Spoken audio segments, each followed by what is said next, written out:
자식에게 끌려다니며 평생 고생만 하고 정작 노년에는 존중조차 받지 못하는 부모들이 얼마나 많은지 아는가. 그렇게 살다 보면 결국 남은 것은 병든 몸과 후회뿐이라 했다.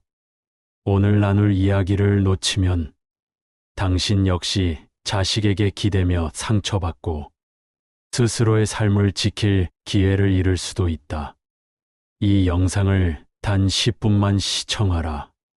당신은 자식에게 끌려다니며 상처받던 삶에서 벗어나 부모로서 당당히 존중받고 스스로의 삶을 지켜내는 방법을 분명히 알게 될 것이다. 10분이란 이 영상 속에서 이젠 부모로서의 존엄을 되찾고 무너진 관계를 다시 세우는 출발점을 찾을 수 있을 거라고 난 확신한다. 지금부터 집중해서 듣기를 바란다. 우리는 항상 부모라는 이유로 마음이 늘 무거웠다. 자식이 잘 되면 세상을 다 얻은 듯 기쁘지만 자식이 그릇된 길로 가면 밤잠을 설치며 눈물이 마르지 않는다 하지 않았는가. 이 아픔이 당신만의 것이 아니다. 다산 정약용도 아버지였다. 그 역시 자식 때문에 눈물을 흘렸다 했다. 정약용은 이렇게 말했다. 병든 가지를 잘라내듯 단호해야 한다 했다. 이 말을 오늘의 삶에 빗대어 본다면 이렇다. 집 안에 고장난 전등이 있다면 고쳐 쓰든지 아니면 갈아야 한다. 그대로 두면 온 집이 어두워진다. 냉장고 안에서 상한 음식을 두고 먹는다면 온 가족이 병에 걸린다.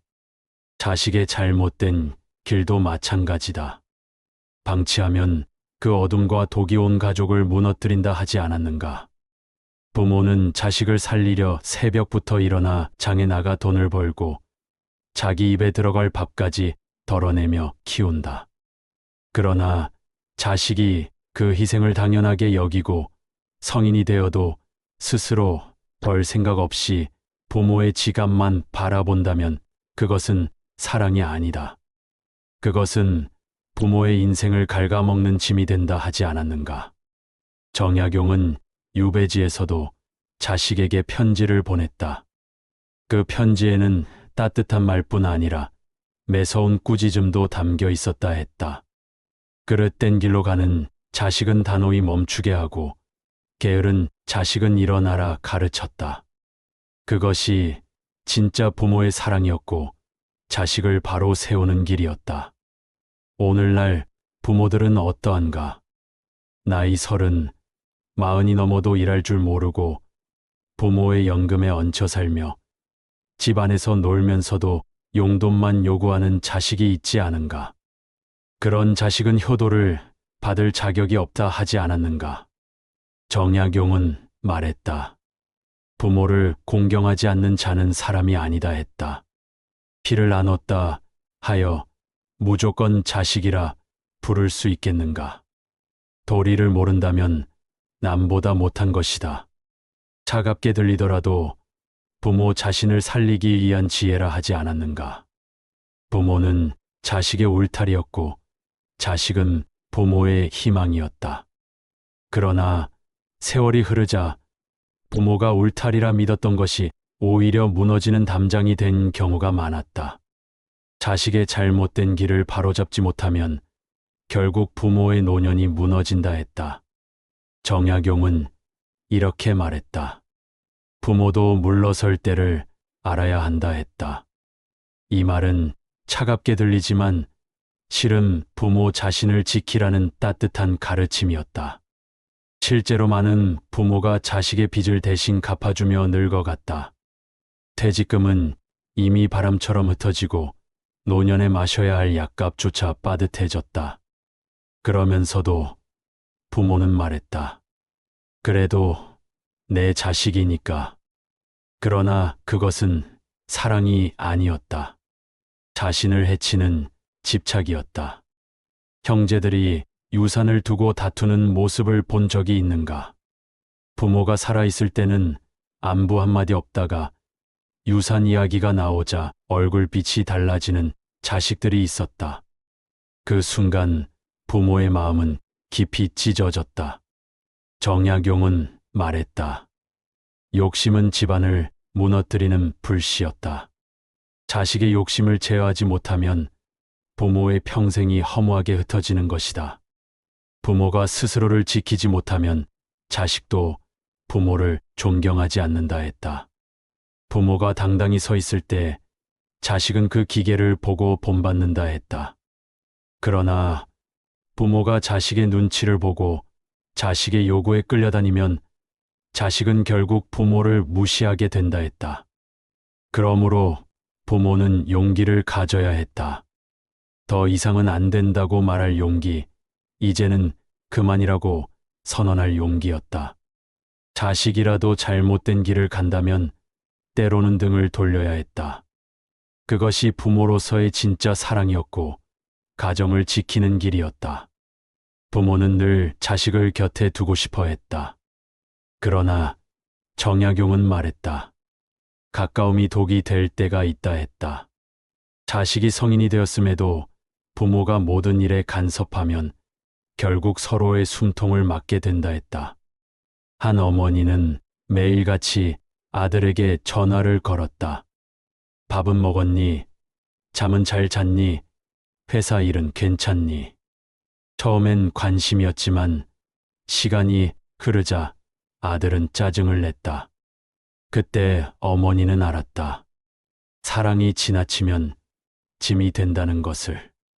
정약용은 유배지에서도 자식에게 편지를 보내며 이렇게 강조했다. 거리를 두라. 그래야 그리움이 자란다 했다. 멀리 떨어져 있어야 서로의 소중함을 깨닫는 법이었다. 부모가 자식을 도와줄 수는 있었다. 그러나 자식이 넘어지기 전에 미리 손을 잡아 끌면 자식은 스스로 일어나는 법을 배우지 못했다. 어릴 때는 손을 잡고 길을 건네주었지만 성인이 되면 스스로 건너야 했다. 그렇지 않으면 부모도 지치고 자식도 의존하게 된다 했다. 또한 자식이 자신의 삶을 살아가도록 놓아주지 않으면 결국 부모 자신도 후회하게 된다. 자신의 노년을 자식의 뒷바라지로만 보낸 부모는 어느 날 거울을 보며 중얼거렸다. 나는 언제 내 인생을 살아봤던가. 그것은 눈물이 아니라 놓아주지 못한 집착이 만든 허무였다. 그러므로 부모는 사랑을 멀리서 지켜보는 힘도 배워야 했다. 때로는 전화기를 내려놓는 것, 때로는 자식의 선택을 그냥 두고 지켜보는 것. 이것이 부모와 자식이 오래도록 존중하며 살아가는 길이었다. 정약용은 말했다. 사랑이란 억지로 붙드는 것이 아니었다. 흐르는 강물처럼 때가 되면 보내야 하는 것이었다. 부모의 삶은 자식만을 위해 존재하는 것이 아니었다. 부모 또한 한 인간으로서 존중받아야 했고 행복할 권리가 있었다. 정약용은 이렇게 말했다. 자신을 지키지 못하는 자가 남을 지킬 수 없다 했다. 그러나 현실의 많은 부모들은 달랐다. 성인이 된 자식이 일하지 않고 부모의 연금을 당연히 쓰며 살아가도 참고 있었다. 때로는 빚을 대신 갚아주고 심지어 자식의 폭언과 무시에 눈을 감고 있었다. 그것은 사랑이 아니었다. 그것은 부모 자신을 해치는 독이었다. 정약용은 병든 가지는 잘라내야 한다 했다. 나무 한 그루를 살리기 위해 썩은 가지를 과감히 베어내듯 부모도 자신을 무너뜨리는 자식에게는 단호해야 했다. 그것이 잔인한 결단 같아도 결국은 가정을 지키는 길이었다. 한 어머니는 오랫동안 아들의 빚을 갚아주었다. 그러나 어느 날 더 이상 그럴 수 없다는 것을 깨달았다. 이제는 내가 스스로 감당해야 한다. 그 말을 했을 때 아들은 처음으로 자기 삶을 책임지는 법을 배웠다. 그제야 어머니도 알았다. 놓아주는 것이야말로 진짜 사랑이었다. 부모가 끝까지 약하면 자식은 방종했다. 부모가 무조건 주면 자식은 더 빼앗았다. 그러나 부모가 스스로의 권리를 지켰을 때 자식은 비로소 부모를 존경했다. 정약용은 말했다. 강한 자만이 존경받는다 했다. 부모가 당당할 때 자식도 부모를 자랑스러워했다. 부모가 자신을 잃지 않았을 때 자식도 올바른 길을 찾았다.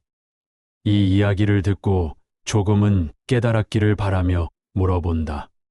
당신은 여전히 자식에게 끌려다니며 상처받을 것인가? 아니면 당신의 인생을 지켜낼 것인가?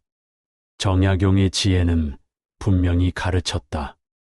버릴 것은 버리고 지킬 것은 지켜라 했다. 자식이라 해도 예외는 아니었다. 부모가 자신을 존중할 때 비로소 자식도 부모를 존중한다 하지 않았는가? 이상으로 영상을 마칩니다. 감사합니다.